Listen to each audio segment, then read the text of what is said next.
शाम का टाइम था। वसुधा चाय का एक एक घूंट लेके ऐसे ही बैठी थी। चेहरे से वो शांत दिखती थी, लेकिन मन ही मन किसी सोच विचार में डूबी थी। अब तक के जीवन का कठिन सफर उसकी आंखों के सामने घूम रहा था। बचपन से ही पिता का साया उठ गया था। माँ ने बहुत मेहनत से उसे और उसकी छोटी बहन समिधा और भाई अतुल को पाल पोस कर बड़ा किया। वसुधा बचपन से ही पढ़ाई में कमाल की होशियार थी और उसके बल पर उसे एजुकेशन खत्म होते ही अच्छी सी नौकरी भी मिली। बहुत सालों बाद घर में खुशी की लहर आई। हंसने खिलखिलाने की उम्र में मासूम वसुधा के नाजुक कंधों पर घर की पूरी जिम्मेदारी का बोझ आया, वो हमेशा के लिए ही।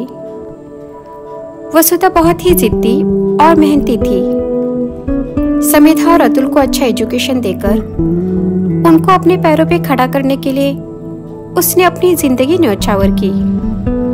उन्होंने भी खूब पढ़ाई की, अपने अपने क्षेत्र में नौकरी करके अच्छा नाम कमाया और सही वक्त पर शादी भी की। धीरे धीरे वे दोनों अपने अपने परिवार में इतने व्यस्त होने लगे कि उन्होंने माँ और बहन से मिलना ही छोड़ दिया। वसुधा और उसकी माँ बिल्कुल अकेले पड़ गए। दोनों बच्चों की इस बर्ताव से उसकी माँ बीमार रहने लगी। उसकी सेहत दिन ब दिन खराब होने लगी। किसी भी दवाई का उस पर कुछ भी असर नहीं हो रहा था। वसुधा समझ चुकी कि माँ अब इस बीमारी से बाहर नहीं आने वाली है। माँ के बगैर जीने के ख्याल से ही वो मन ही मन निराश होती और रो पड़ती। उसकी माँ भी उसके बारे में सोचकर दुखी होती। मेरी बच्ची अकेली हो जाएगी, यह चिंता उसे दिन रात सताती। इसलिए उसे बार बार शादी करने के लिए समझाती। जिम्मेदारियों के कारण आज तक उसने अच्छे अच्छे रिश्ते ठुकराए थे। उसकी शादी की उम्र भी निकल रही थी। ऐसी स्थिति में मनपसंद लड़का मिलना भी मुश्किल ही था। तभी उसके दूर के रिश्तेदार एक विधुर का प्रस्ताव लेके आते हैं, डॉक्टर विनोद माथुर का, जो पेशे से डॉक्टर थे और बहुत अमीर घराने के थे। 2 साल पहले ही उनकी पत्नी का निधन हुआ था, लेकिन शादी के लिए उनकी एक अजीब सी शर्त थी। वो अपने पहले पत्नी से बहुत प्यार करते हैं। उसकी जगह वे किसी को नहीं देना चाहते, इसलिए उनको पत्नी नहीं चाहिए, बल्कि उनके 2 बच्चों को अच्छे से संभालने के लिए एक माँ चाहिए। उनकी इस शर्त की वजह से उनकी शादी नहीं हो रही थी। वसुधा को क्या करो कुछ समझ में नहीं आ रहा था, लेकिन उसको उसकी बीमार माँ के लिए, जो कुछ ही दिनों की मेहमान थी, यह शर्त मंजूर करनी पड़ी। उसके लिए यही एक सुख की बात थी कि भले वो किसी की बीवी ना बन पाए, लेकिन 2 मासूम बच्चों की वो माँ बनने वाली थी। अपना सब प्यार और ममता इन दोनों पर लुटाने का मन में ठानकर वो भगवान के सामने खुशी से दिया लगा के इस रिश्ते को हाँ बोलती है। वसुधा की शादी हुई। उसे किसी का सहारा मिला देख उसकी माँ भी समाधानी हुई। कुछ ही दिनों में वो चल बसी। डॉक्टर माथुर के शानदार बंगले में वसुधा का एकदम सरल तरीके से स्वागत होता है। घर में कदम रखते ही 2 नन्ही परियां दादी माँ के पीछे छिपकर अपनी नई माँ को निहारते हैं। उन दोनों की वो मासूम मुस्कान देखकर वसुधा के उदास चेहरे पे रौनक आई। थोड़े ही दिन में वो दोनों वसुधा के साथ अच्छे से घुल मिल गए। वसुधा का ज्यादातर समय बंगले के पास ही के बगीचे में जाता, जो विनोद ने खुद अलग अलग फूलों से सजाया था। उन सुंदर सुंदर फूलों में वहां एक मोगरे का पौधा भी था, जिसे वो मैके से लाई थी। लेकिन पता नहीं क्यों अच्छे से खत पानी देने के बावजूद भी उसे अभी तक एक भी फूल नहीं आ रहा था। ये खेत वसुधा को चुभता। हर काम के लिए घर में नौकर चाकर थे। वसुधा को कुछ खास करने की जरूरत नहीं थी, लेकिन बच्चों का मनपसंद खाना वो खुद बहुत प्यार से बनाती।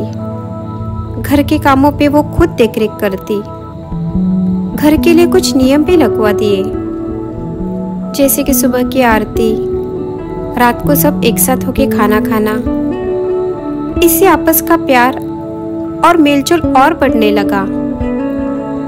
घर के इस बदलाव से वसुधा की सास बहुत खुश हुई।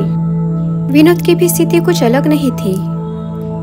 जिस तरह से वो बच्चों के साथ साथ पूरे घर को संभालती, विनोद देखकर दंग रह जाता। उसका सबके प्रति निस्वार्थ प्रेम और सुंदर मन। विनोद के मन में बार बार वसुधा के ही विचार आते। उसका सादापन, बात करने का तरीका और मीठी आवाज उसे मोहित करता। वो समझ चुका था कि उसे वसुधा पसंद आने लगी है, लेकिन उसके सामने प्यार का इजहार करना उसको कठिन लगने लगा। सब पर अपने प्रेम का छिड़काव करने वाले इस तपस्विनी के हिस्से में सिर्फ अकेलापन और घुटन ही आई।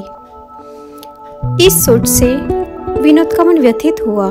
जिनके लिए पूरी जिंदगी दांव पर लगाई, वे भाई बहन ने भी अपने परिवार के लिए इसको अकेला छोड़ा।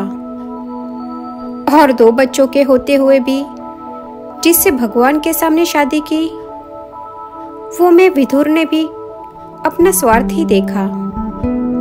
ये विचार मन में आते ही वो अंदर ही अंदर दुखी हो गया और वसुधा को उसके हक का स्थान, मान, प्रतिष्ठा और आनंद देके ही रहूंगा, ऐसा निर्धार किया। दूसरे ही दिन विनोद वसुधा को बगीचे में मिला। वो वहां पूजा के लिए फूल लाने गई थी। वसुधा, मुझे तुमसे बात करनी है। सुनते ही वसुधा ने पीछे मुड़कर विनोद की तरफ देखा। उसकी आंखों में एक अलग ही तेज था। वो आगे बोला,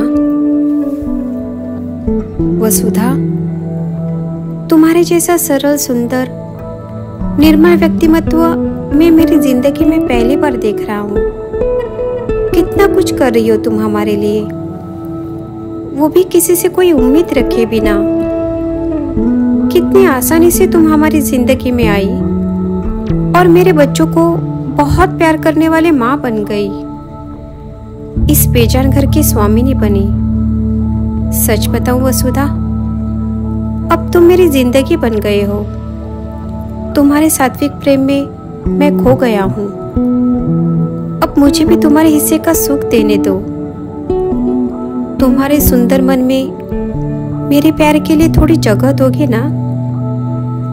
ऐसा बोल के उसने गुलाब का एक फूल वसुधा के सामने रखा और बड़ी उम्मीद से उसे देखने लगा। उसकी आंखों में प्यार और पछतावे से भरे आंसू चमकते हैं। वसुधा भी अपनी खुशी के आंसू को रोक न पाई। दिल के तार छेड़ने पर बोलने की जरूरत महसूस नहीं होती। जवाब के तौर पर वसुधा अपनी गर्दन नीचे झुकाती है। यह देख विनोद हाथ का लाल गुलाब वसुधा के लंबे घने बालों में लगाता है। उतने में ही अचानक से वसुधा का ध्यान कोने में खड़े उस मोगरे के पौधे पर जाता है। वो देखकर दंग होती है। आज पहली बार खिली मोगरे की एक खूबसूरत कली उसे देखकर हंस रही थी।